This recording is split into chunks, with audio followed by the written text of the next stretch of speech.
Assalamualaikum semua. Resipi hari ini menggunakan daging kambing korban yang saya akan gunakan untuk saya masak nasi biryani dan saya akan agihkan kepada pengawal-pengawal keselamatan yang bekerja di kawasan perumahan tempat tinggal saya hari ini. Saksikan video berikut.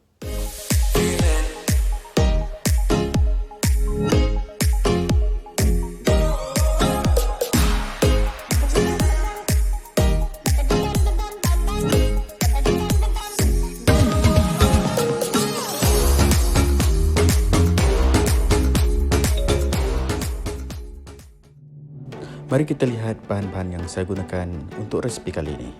Minyak sapi lebih kurang 2 sudu, rempah biryani 60 gram 2 paket, garam, daging kambing lebih kurang 2 kilo, yogurt ataupun dadih lebih kurang 170 gram setiap satu, 2 bekas, beras basmati lebih kurang 6 pot yang saya akan gunakan untuk 8 portion, 2 biji tomato bersaiz sederhana yang dipotong dadu, 3 labu bawang besar yang dihiris halus, daun ketumbar dan daun pudina yang dipotong lebih kurang panjang 1 inci, serta minyak zaitun digunakan jika perlu.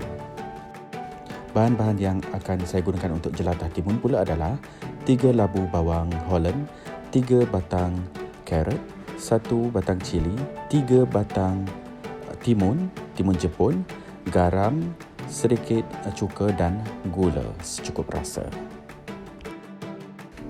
Mula-mula sekali, panaskan periuk dan cairkan minyak sapi. Lebih kurang 2 sudu minyak sapi. Kalau tak cukup, boleh masukkan sedikit minyak zaitun. Setelah minyak sapi sudah cair dan panas, tumis bawang besar yang dihiris nipis halus tadi. Saute bawang tersebut sehingga menjadi perang macam dalam video ini. Kemudian masukkan daging kambing dan gaulkan, masak sehingga separa empuk. Selepas itu, masukkan rempah nasi biryani ke dalam adunan kambing tadi dan gaul sebati. Rempah biryani ini sebenarnya boleh dibuat sendiri dengan menggunakan adunan beberapa jenis rempah yang boleh kita belilah. Tapi untuk mempercepatkan proses saya masak nasi biryani ini, saya gunakan rempah instan yang dibeli, memang dah siap khas untuk nasi biryani. Rempah biryani yang saya gunakan ini tak banyak, cuma sedikit sebab saya tak nak rasa biryani nanti terlampau pedas. Rempah yang saya gunakan ini adalah jenis yang pedas. Kemudian masukkan 2 pot yogurt yang saya sediakan tadi, yang saya tunjukkan tadi, 170 gram setiap satu, masukkan ke semuanya dan gaul sebati.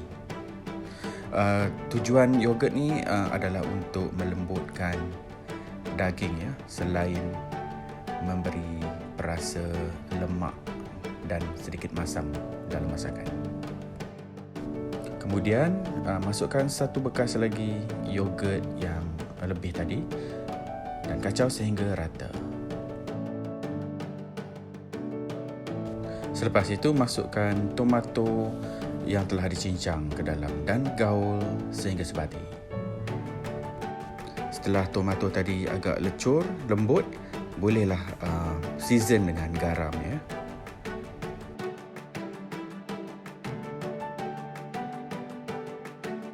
Kemudian untuk merenih daging kambing ni supaya lebih lembut dengan api yang sederhana, lebih lama, masukkan sedikit air dan kacau sebati, kemudian tutup dengan tudung periuk dan masak sekitar 10 minit.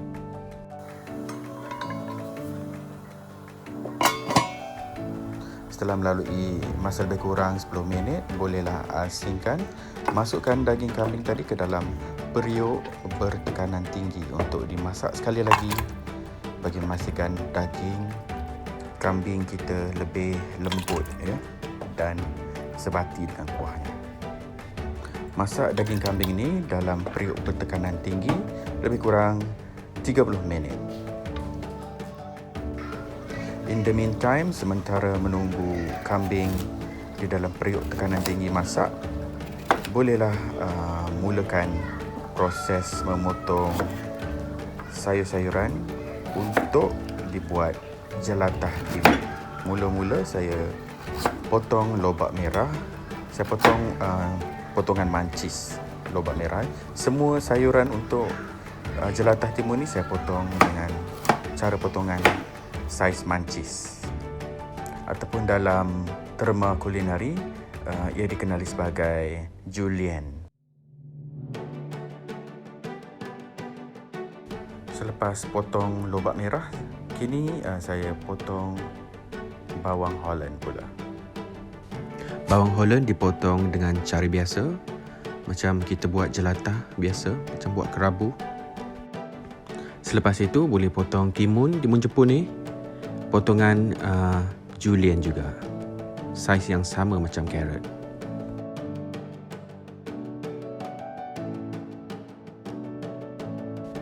Manakala cili merah dipotong macam biasalah, nipis-nipis, dan kemudian kita masukkan gula secukup rasa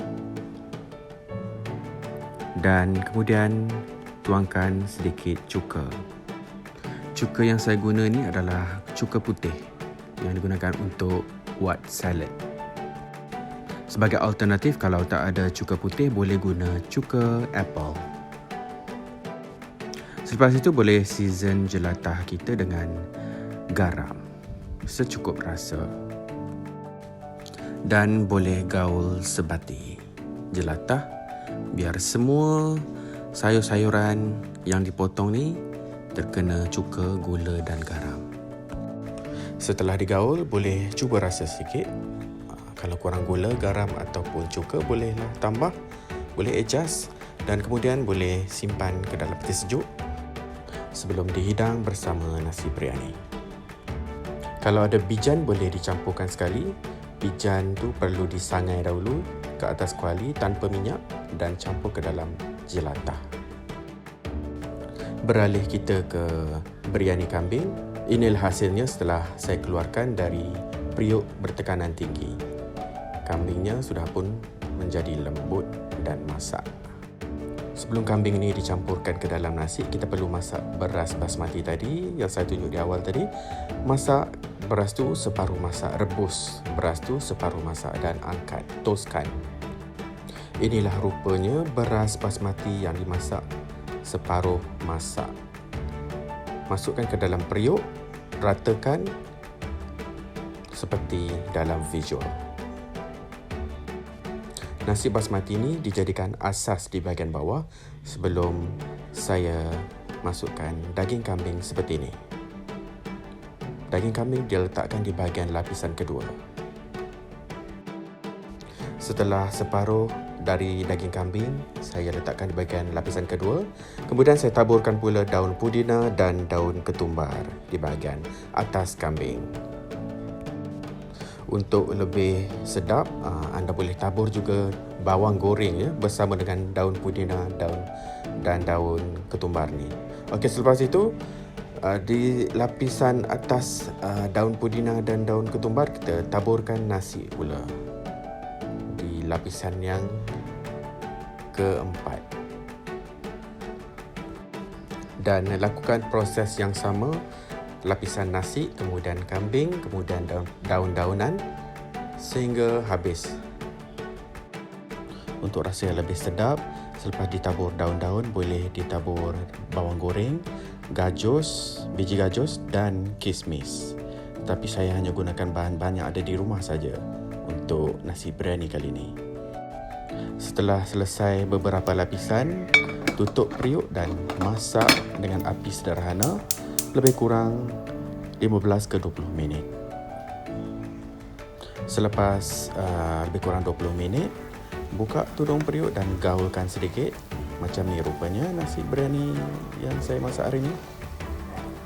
Gaulkan sedikit biar semua nasi terkena kambing. Saya bercadang untuk mengagihkan nasi biryani yang saya masak hari ini kepada beberapa pengawal keselamatan, bujang yang tinggal dan bertugas di kawasan perumahan saya. Ada di kalangan mereka yang sudah lama tidak merasa nasi biryani kerana keadaan mereka tinggal di asrama ataupun penginapan yang disediakan oleh majikan mereka terletak jauh dari tempat komersial ataupun restoran-restoran yang menjual nasi biryani ataupun makanan yang biasa kita makan lah. Inilah nasi biryani yang saya masak. Saya masukkan ke dalam bekas satu persatu dengan portion yang mencukupi untuk setiap individu yang menerima nasi biryani ini, dan diharap mereka kenyang makan nasi biryani yang saya buat hari ini. Ada di kalangan mereka yang meninggalkan keluarga dan anak-anak di kampung halaman mereka di negara masing-masing seperti India dan Bangladesh. Mereka bertugas selama 12 jam sehari tanpa cuti mingguan. Kerana cuti mingguan dikumpulkan dalam setahun, mereka akan menerima cuti mingguan itu dikumpulkan sehingga menjadi sebulan ataupun 2 bulan, 3 bulan, dan mereka menggunakan cuti tersebut untuk pulang ke kampung halaman, berjumpa dengan keluarga. Jadi saya dapat bayangkan situasi mereka yang sangat rindukan masakan homemade seperti ini, seperti nasi biryani ini dalam kehidupan harian mereka. Dan mereka sangat berterima kasih kalau kita bagi makan nasi biryani ini, makanan yang mereka familiar dan selalu makan di negara mereka. Dan inilah hasilnya, 6 bekas nasi biryani yang akan diagihkan kepada pengawal keselamatan kawasan perumahan saya.